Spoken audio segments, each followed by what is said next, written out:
macareux moine, également appelé perroquet de mer, est une espèce d'oiseau marin pélagique nord-atlantique vivant en haute mer.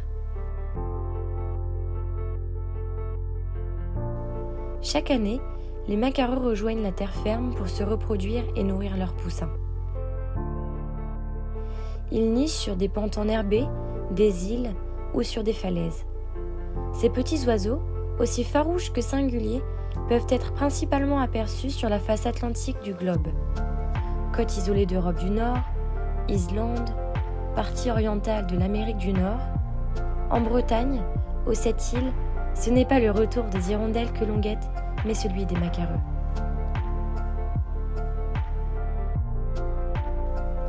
Le macareux est connu pour sa petite tête ronde et son gros bec coloré. Curieux de nature, sa célébrité mondiale provient de sa démarche originale et dandinante, ainsi que ses nombreuses mimiques que l'on peut apercevoir sur la terre ferme. Ses ailes, bien que petites, lui sont très pratiques. Au-delà de juste lui permettre de voler, ses ailes lui offrent également la possibilité de nager efficacement, plongeant jusqu'à 60 mètres de profondeur. Le macareux préfère cependant pêcher en apnée à 10 ou 15 mètres de la surface, pouvant alors parcourir 50 mètres en 10 secondes avant de remonter. Il y a quelque temps déjà, des biologistes britanniques ont observé à 2 reprises des macareux sauvages se munir d'un outil pour se gratter. Un tout petit bâton qu'ils attrapaient avec leur bec pour frotter habilement leur plumage. Les observations ont été faites à 2 reprises dans des vidéos laissées sur des îles au large du pays de Galles et d'Islande en 2014 et 2018.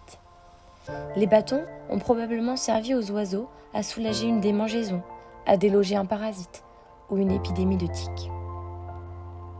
Une découverte inédite et importante car seules quelques autres espèces d'animaux s'emploient à ce type de méthode. Les chimpanzés, avec des brindilles comme cure-dents, ou les corneilles, qui utilisent des petits bâtons pour attraper leur nourriture. Mais chez l'oiseau, d'autant plus chez l'oiseau marin, les cas similaires sont quasi notés absents.